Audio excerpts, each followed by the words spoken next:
歡迎嚟到太醫館，我係吳凱勤醫師。根據糖尿聯會資料，全港約有70幾萬人糖尿病患者。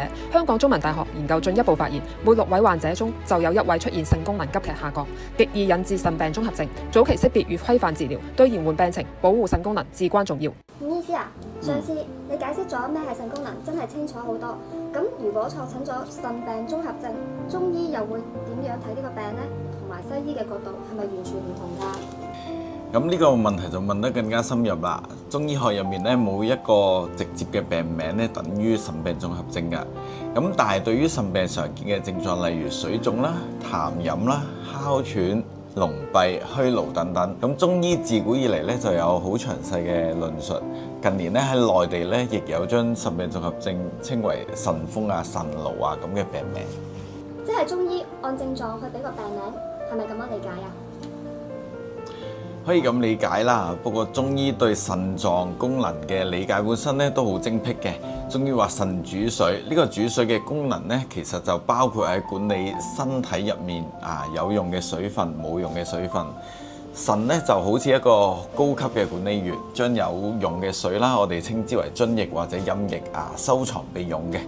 同時咧，亦都將冇用嘅水透過大小便去到排走。咁腎病綜合症即係呢個管理員失職？冇錯啦，腎病綜合症咧本身就係呢個鑑別同埋分配嘅功能咧失常咗。不過老實講啦，至今中醫界咧亦都冇一隻公認嘅藥啦，可以直接修復呢個鑑別嘅功能嘅。咁我哋嘅強項咧，在於處理對於腎功能失常之後引發嘅各種嘅身體狀態啦，而有非常成熟同埋豐富嘅治療方法，甚至咧已經研製出唔少專用於治療呢個腎病綜合症嘅中成藥啦，例如黃葵膠囊啦、海坤腎氣膠囊啦、尿毒清火粒啦等等，喺內地醫院嘅腎科咧好常用㗎。既然中藥唔可以幫個腎回復正常嘅鑑別功能，咁點醫腎病啊？從中醫陰陽五行嘅理論去分析啦，腎病綜合症咧通常係一個腎虛邪實嘅狀態。腎虛咧即係腎嘅精華物質陰分虧損咗，身體唔夠陰分。邪實咧即係身體入面堆積咗太多嘅廢物，例如水氣啊、濕氣啊、淤血啊，呢啲物質嚟講咧喺體內會變成病情。所以治療嘅大原則咧就係補腎同埋排邪啦。一邊去到補充腎嘅虧虛，一邊去到清走身體入面嘅廢物。聽落好似好直接喎。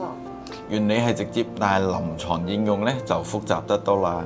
處理腎病有經驗嘅醫師要睇清楚病情嘅發展去到邊個階段啦，再根據佢個人個具體表現去到調整嘅。例如咧，病情化熱傷及血脈，會出現皮膚紫癜，咁就要清熱涼血補血。咁如果腎藏唔到精啦，導致到心血資源不足咧，咁就會出現貧血啦。呢個情況之下咧，就要急去到益精補血啦。乜你講到個腎咁複雜㗎？我睇廣告就話腎病補腎就 O K 㗎咯喎。廣告嘅嘢梗係唔好盡信啦。呢個病絕對唔可以盲目一味去到補腎㗎。如果唔係嘅話咧，會令到好多嘅廢物堆積喺體內，滯留得更加嚴重，進一步去到破壞身體入面嘅平衡。萬一腎臟完全失去管理二便嘅功能呢，進入無尿期呢，咁就要靠洗腎㗎啦。呢個亦都係好多西醫反對病人亂咁食中藥嘅主要原因，就係驚加重咗腎臟嘅負擔啊！哇，咁嚴重！咁點知呢個病幾時要洗腎啊？整體嚟講，腎病綜合症係一個不斷消耗人體陰分嘅動態過程。陰分消耗得七七八八，就差唔多要洗腎㗎啦。咁我哋可以簡單分為4個階段啦。咁喺初期咧，腎精係開始減少，但係冇明顯症狀嘅。第二咧就係陰虛嘅階段，廢物堆積得多，腎想透過小便嚟去到排出體外啦。咁但係因為鑑別功能差咗，排走廢物嘅同時，亦都加速咗流失寶貴嘅陰分，個人咧就會開始覺得疲倦啦、貧血啦、口渴啦、小便頻密嘅。咁去到第3個階段啦，咁可以總結為陰虛、陽亢同埋毒積，陰陽失衡加劇咗。咁除咗貧血咧，亦都會出現一啲失眠、皮膚病、血管問題等等嘅。去到最後最嚴重嘅階段啦，陰竭陽脫，陰分枯竭而導致到維繫生命嘅陽氣咧無所依附而外脫。咁陰陽離缺對應現代嘅醫學咧就係腎源性心臟病啦。會致命㗎。哇！呢個過程同西醫講嘅腎病分期好似，但係中醫嘅解釋好形象化喎。係啊，我哋仲可以咁諗，當身體嘅陰分被廢物去到佔據，呢個廢物咧就會冒充陰分，跟住咧循住經絡走去唔同嘅臟腑搞破壞啦，走去肺啦，咁就會咳會喘，因為咧肺主皮毛，亦都可以引致到好多嘅皮膚問題。走去脾啦，會胃脹冇胃口，因為脾主肌肉啦，亦都會加重個水腫。走去大腸啦，會導致到大便黏爛次數增多。走去肝道咧，會導致到脅肋脹痛、黃疸，甚至乎會嚴重嘅腹水㗎。點解個身體會俾呢啲廢物入侵㗎？所以腎臟排毒嘅功能係好重要㗎。當然啦，廢物積聚咗喺腎嘅本身咧，就會導致到排尿不暢極度疲倦嘅，亦都係因為腎主骨啦，所以亦都會導致到骨病骨痛。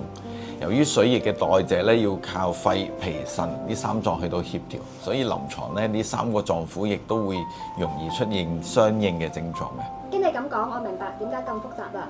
咁中醫點樣確保治療方向唔會出錯呢？問到最核心嘅問題啦，就係因為腎病係虛實夾雜，我哋診治嗰時咧一定要照顧補虛同埋瀉實兩方面嘅，按照病情嘅緩急輕重嚟調整。中醫嘅望聞問切四診咧，可以幫助我哋了解病人嗰個陰陽氣血嘅狀態。但係對於體內嘅廢物堆積啦，例如肌酐、尿素嗰個量咧，咁就要靠驗血報告提供個準確嘅數據啦。如果等到病人出現嚴重嘅症狀先至發現咧，咁就已經違背咗中醫治未病嘅原則啦。咁病人腎病嚟睇中醫，係咪要帶驗血報告啊？呢樣嘢好必要㗎，將中醫嘅整體辨證同埋現代科學嘅精準數據結合，咁我哋可以更加全面去到掌握一個病情，制定出更加安全有效嘅治療方案，咁先至係對病人最負責嘅做法。話將中西醫對腎病綜合症呢個病融會貫通咁去理解，真係好犀利啊！今日又學到嘢啦。理解只係好基本嘅嘢嚟嘅啫，融會貫通去到醫治先至係臨床嘅關鍵。咁你點睇西醫成日叫啲腎病病人唔好亂咁食中藥啊？其實作為腎病病人，真係唔好亂咁食嘢。日常嘅飲食咧都要求少鹽，唔好咁鹹，更何況嗰啲係中藥呢？所以腎病患者咧好多時候用嘅中藥咧都唔可以隨便用㗎，梗係要交俾專業嘅醫師去到處理啦。唔怪得知嗰啲腎病病人自己去執中藥食，你都鬧佢啦。嗰啲係抵鬧嘅。